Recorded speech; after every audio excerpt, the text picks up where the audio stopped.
At some point, I may get him to move around, so. It's not hitting. It's so wild.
Hello, everybody. Hi. This is a big one if you're into environment. Some other terrific people. Thank you very much. But I'm pleased to be joining American history. That's a big statement in American history. And I think we can add the words by far. Under the process just EPA, we are officially terminating the so-called endangerment finding, a disastrous Obama-era policy that severely damaged the American auto industry and massively drove up prices for American consumers. Prices went up incredibly for a worse product. This action will eliminate over $1.3 trillion of regulatory costs and help bring car prices to get a car that starts easier, a car that works better for a lot less money. In 2009, Barack Hussein Obama, his EPA designated fossil fuels such as oil, gas, and other things that actually make factories rock and roll and other things drive very nicely as a threat to health and human welfare, known as the endangerment finding. This determination had no basis, in fact, had none whatsoever, and it had no basis in law. On the contrary, over the generations, fossil fuels have saved millions of lives and lifted billions of people out of poverty and all over the world. And you see it with the blackouts all over where they don't use it, where they went to wind, intermittent wind, which is weak and ineffective and very, very costly, most costly energy there is. And people are dying because there was no air conditioning or there was no heating. Lots of other things, bad things happened. And yet this radical rule became the legal foundation for the Green New Scam, one of the greatest scams in history, probably as great, maybe even greater than Russia hoax, etc., which the Obama and Biden administration used to destroy countless jobs. And the jobs have been just decimated. Although they're all coming back because of tariffs, they're all coming back into our country at levels we've never seen before. But it raised prices and caused immense harm to the U.S. auto industry. We thought irreparable, but we've got them back. We're coming back now. I was in Detroit, as you know, with Ford, and they had one of the earliest plants from the early 1900s, and it was going to be closed down.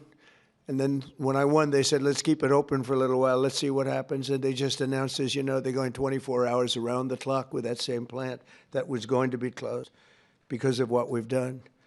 For example, under the endangerment finding, they forced the hated start-stop feature onto American consumers, which unnecessarily shuts off a car's engine when you stop at a red light. In other words, the engine goes off. That's great. The endangerment finding was also used to impose the massive and really very expensive electric vehicle mandate, expensive in the sense that nobody wanted it. Everybody was going to buy an electric car in a very short period of time, even though you can't power the car because we would have had to spend $5 trillion on power stations. That's all dead, gone, over.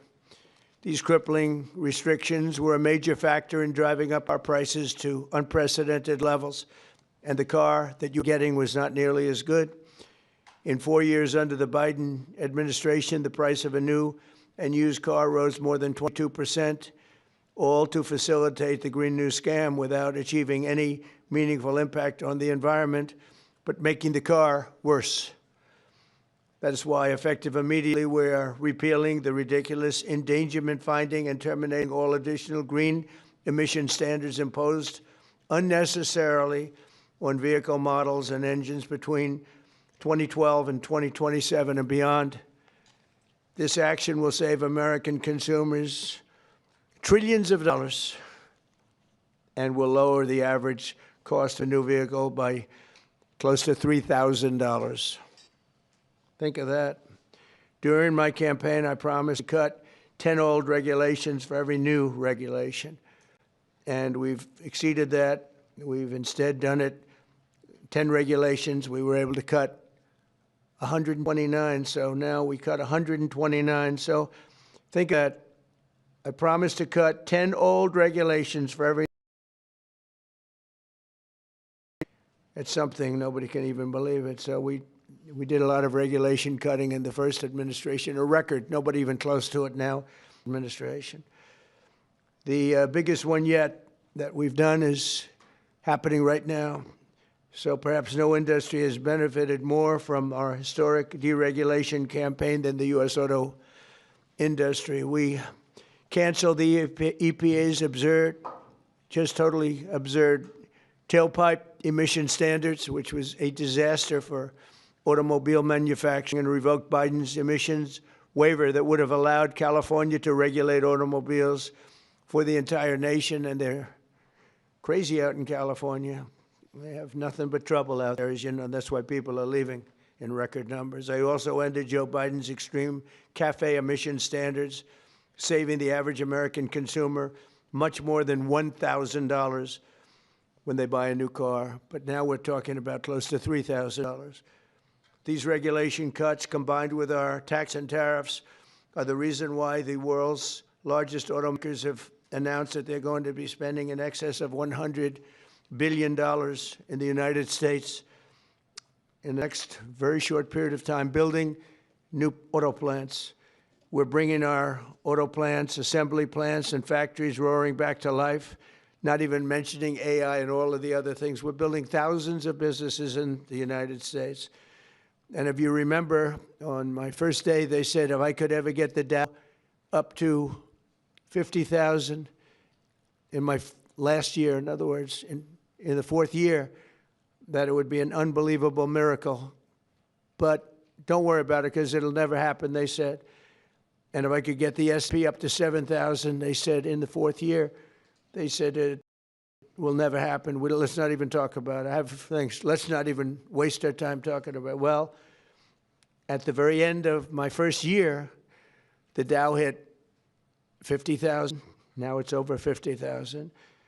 And 3 days before that, the S&P hit 7,000. So we didn't have to wait till the end of the fourth year. We just waited till the end of the first year. We've never had a country in a position like this, and a lot of it's due to tariffs, and a lot of it's due to the fact that we had a great election, and a lot of good things have been done. One of the good things I did was put Lee Zeldin in charge of our environment. So I'm going to ask Lee to say a few words. Thank you very much. Thanks, Lee. Thank you, Mr. President. This is a big deal. Under President Trump's leadership today, the Trump EPA has finalized the single largest act of deregulation in the history of the United States of America. Referred to by some as the trail of federal regulatory overreach, the 2009 Obama EPA endangerment finding is now eliminated. This action will save American taxpayers over $1.3 trillion.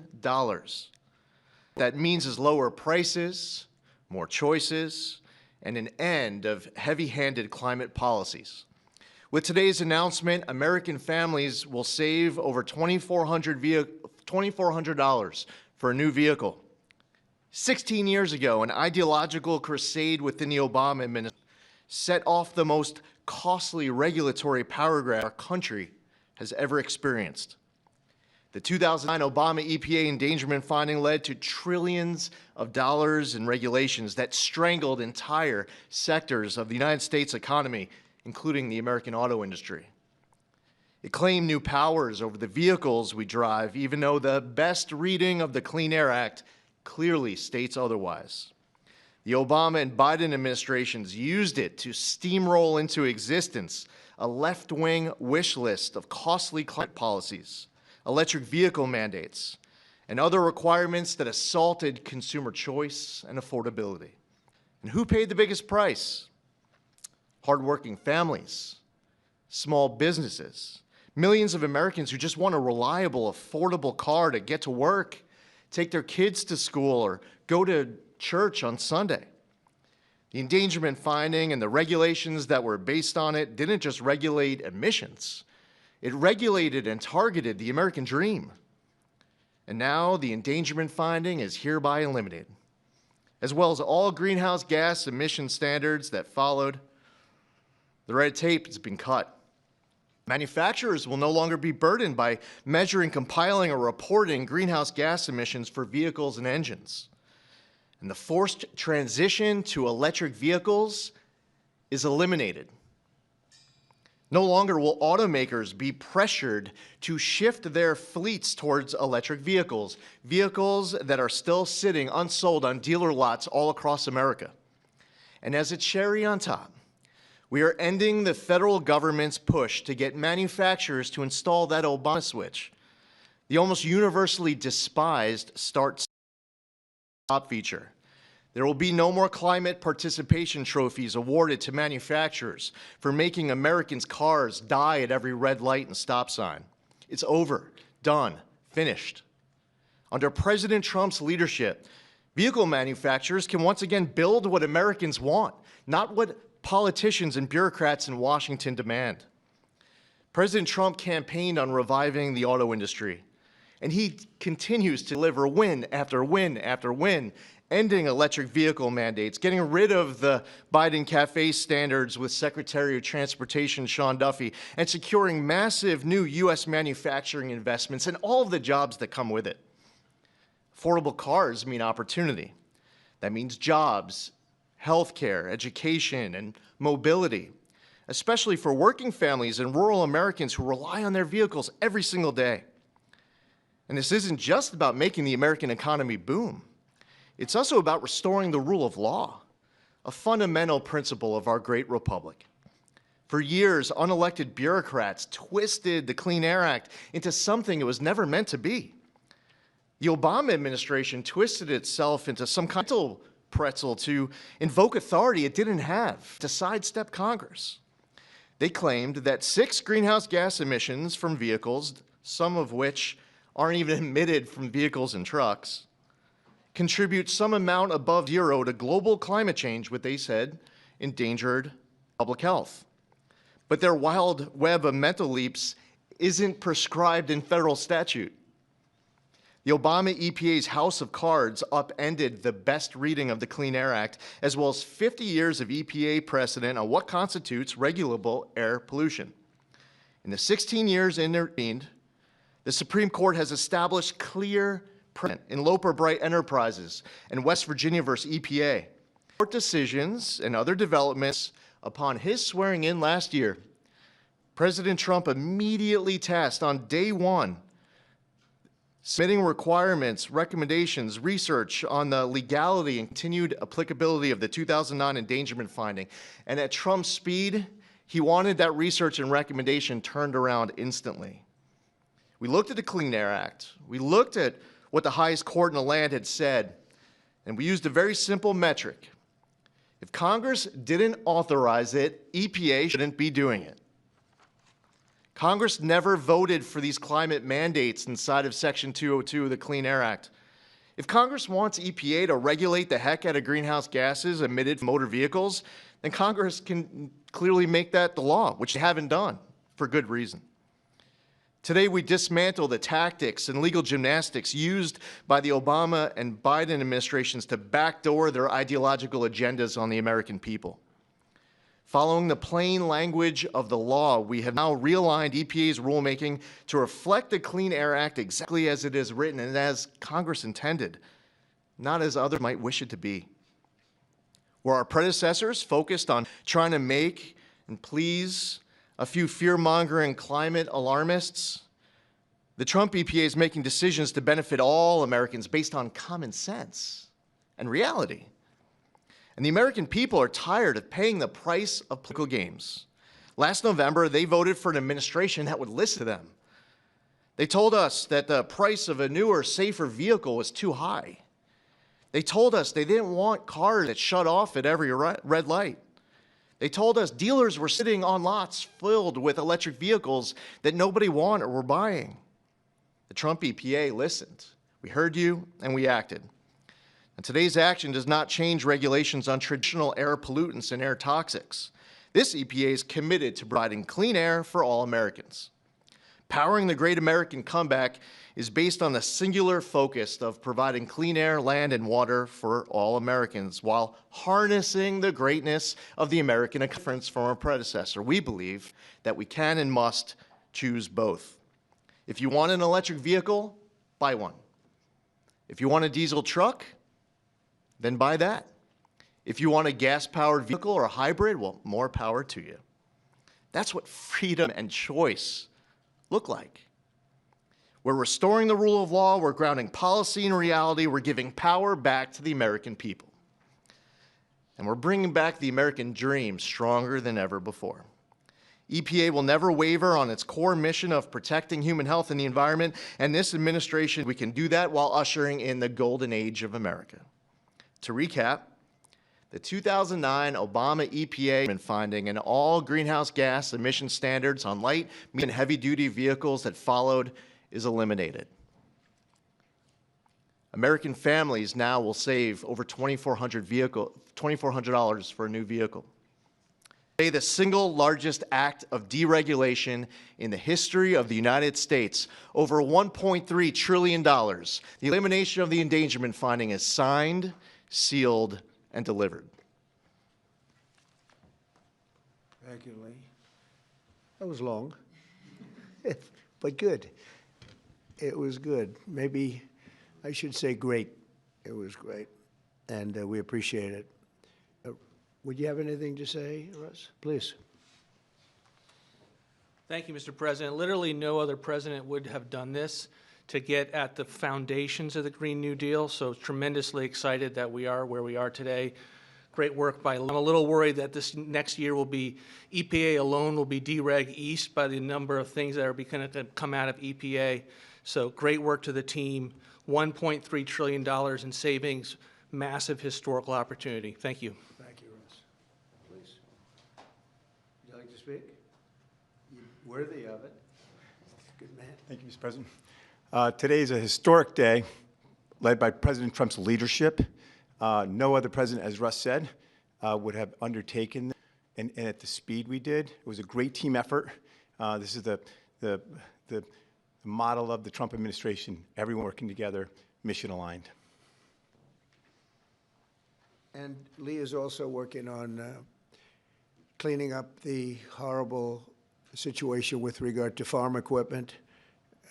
You could use John Deere as an example and other companies where tractors are unbelievably expensive and don't work as well because of all of the environmental nonsense that was put on them.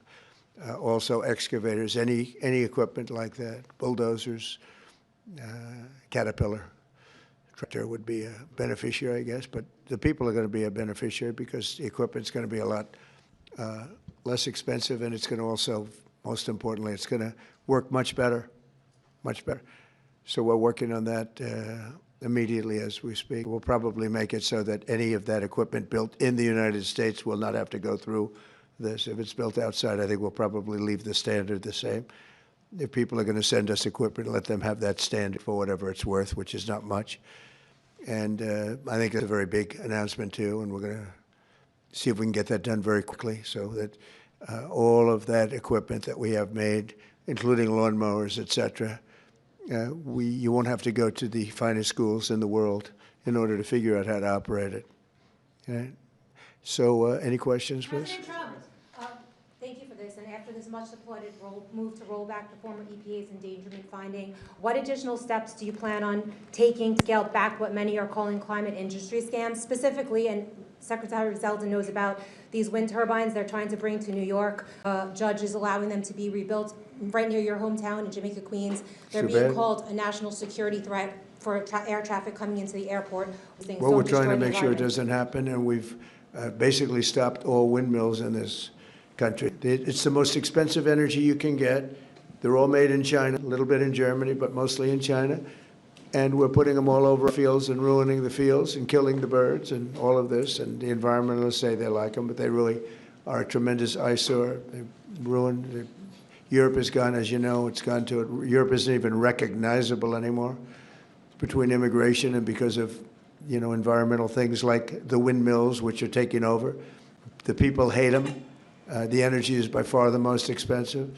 To make sure that they don't get built. I hope we don't have one built during my administration. We inherited some contracts where they've gone down the line a little bit. We're trying to terminate them for a lot of different reasons. One of the reasons, as you had mentioned, it's endangerment for the military. It's also endangerment for airliners. So we're trying to take care of those situations now. They should have never been allowed in the first place. Yeah, please. Thank you so much for taking Sure. questions.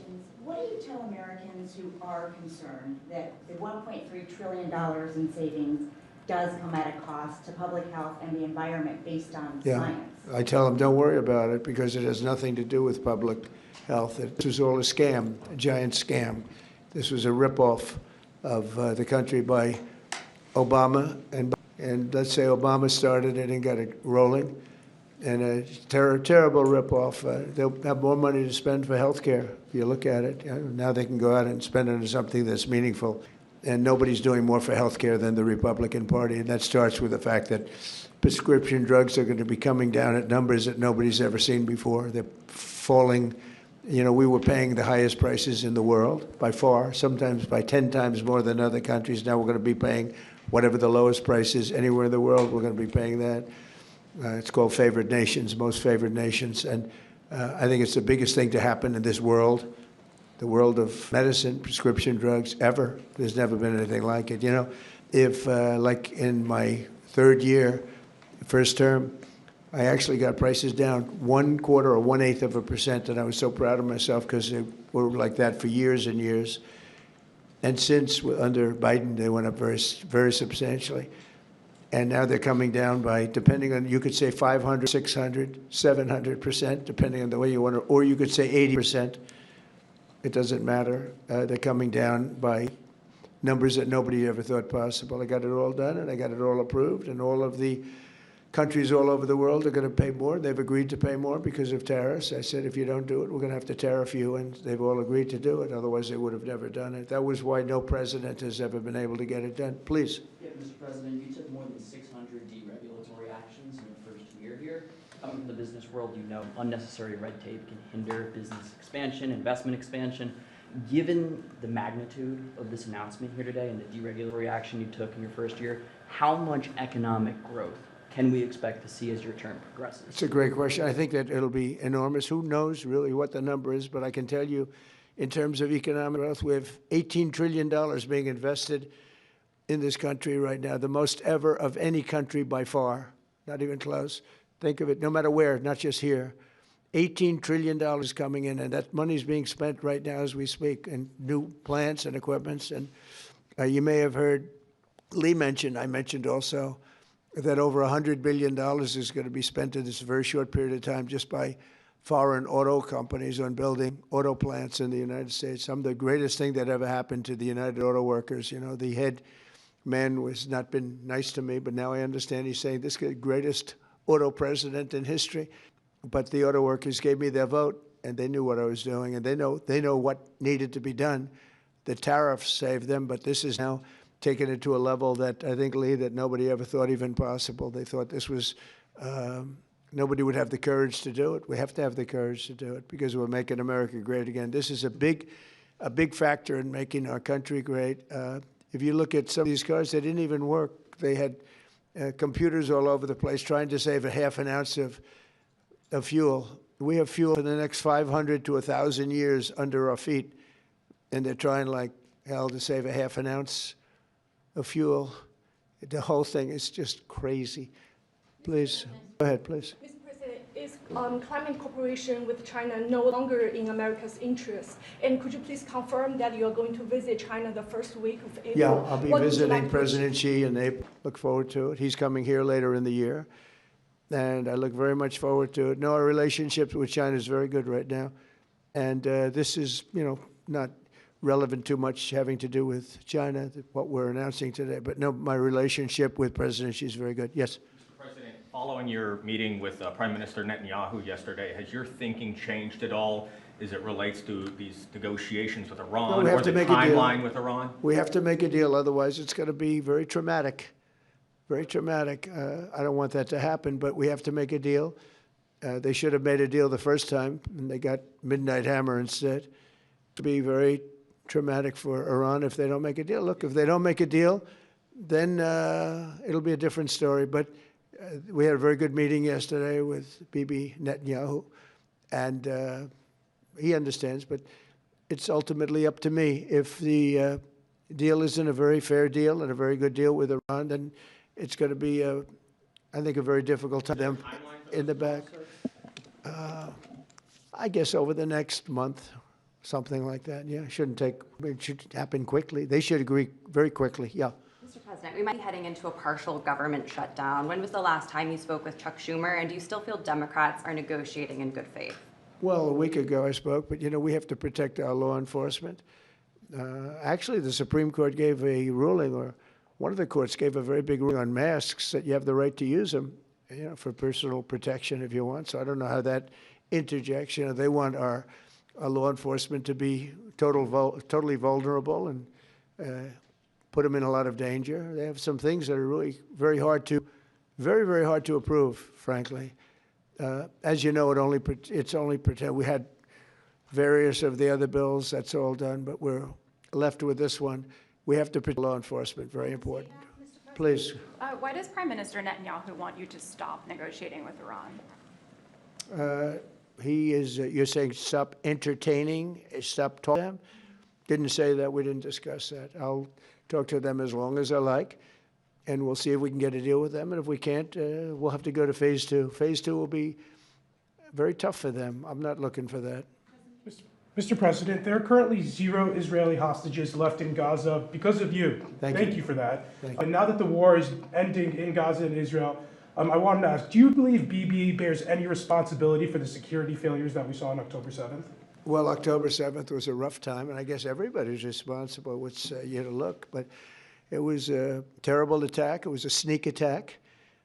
It was as violent as unfortunately, I've seen some of the results at levels that probably even you, good reporter, but probably you haven't seen. It was a horrible thing that took place.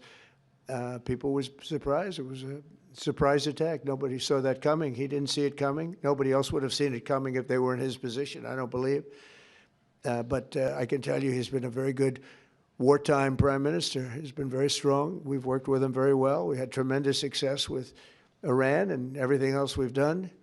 And he really has been. He's been, extraordinary as far as a wartime prime minister. Not easy. And, you have a president that refuses to give him a pardon. I think that man should be ashamed of himself.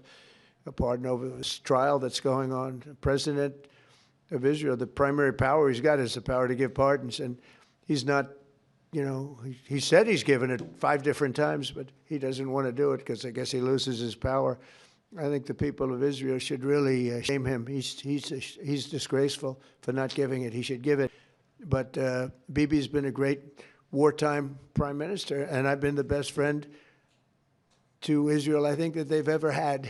A lot of people say beyond presidents that they've ever had, and we will continue to be. Yes, ma'am. On the SAVE Act, Mr. President, voter ID polls very well nationally. Even the majority of Democrat voters want it. Right. So why do you think Senate Democrats are resisting the SAVE Act, and what is your strategy and realistic pathway to getting the SAVE Act to ensure free and fair elections for the next generation? It's such a great question. I appreciate it, actually, because it's called the Save America Act. We've changed the name. It's the Save America Act, and the Democrats are against it. I heard one of them say, we will stop the Save America Act. No, we're trying to save America. And it has to do with largely voting. And basically, it's got 3 very simple points. It's got voter ID, photo ID, but voter ID with a photo, right? It's got the confirmation of U.S.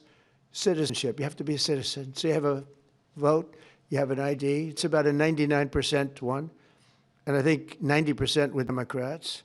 Then you have confirmation U.S. citizenship. That's about a 99% one with Republicans, about 86% with Democrats, except Democrat politicians because they cheat on elections. And then you have no mail-in ballots. And it would be no mail-in ballots. Very important. You know, we're the only country in the world that does a system like we do. We're the only country in the world that has mail-in ballots. The way we do this is unbelievable. It guarantees cheating. So it's no mail-in ballots with the exception of disability, military, or if you're traveling, you can get an exemption. You know, if you happen to be out of the country for a good reason, you can have an exemption. So with exceptions, it's no mail-in ballots, and that will assure the security of our crooked elections. We have crooked elections, yeah. Mr. President, have you fired or disciplined that staffer who posted the video from your account that included the Obamas? No, I haven't. That was a video on, as you know, voter fraud, and fairly long video, and they had a little piece and had to do with the Lion King. It's been very well, it's been shown all over the place long before that was posted. But that was a very strong, and I'm sure you saw it, a very strong piece on voter fraud, and the piece that you're talking about was all over the place many times, I believe for years. Yeah, please. Mr. President, were you aware that Secretary of Commerce visited Epstein's Island, and do you continue to have? No, I wasn't aware of it. No, I didn't. I actually haven't spoken to him about it. I wasn't, but from what I hear, he was there with his wife and children.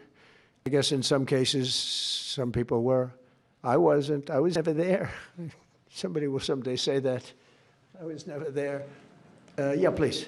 This announcement that you made today, Mr. President, comes on the heels of a January jobs report that smashed industry action. Smashed all records.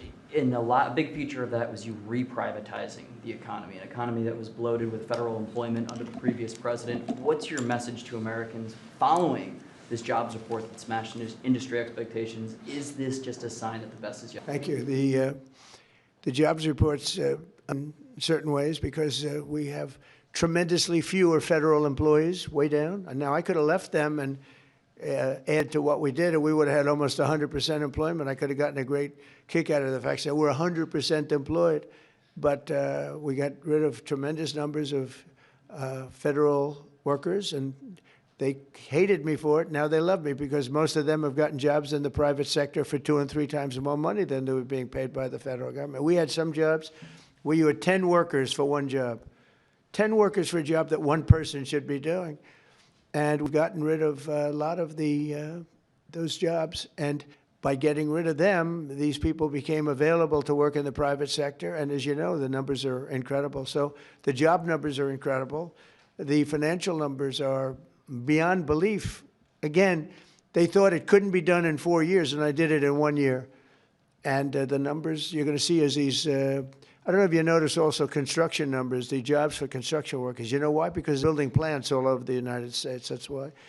And when these plants open in a year from now, some sooner, some a little bit later, but when these auto plants, AI plants, and thousands of other types of plants, when they open over the next period of a year, year and a half, you're going to see numbers like we've never seen before in this country. Thank you very much, everybody. Thank you. Thank you. Thank you, Mr. President. Let's go.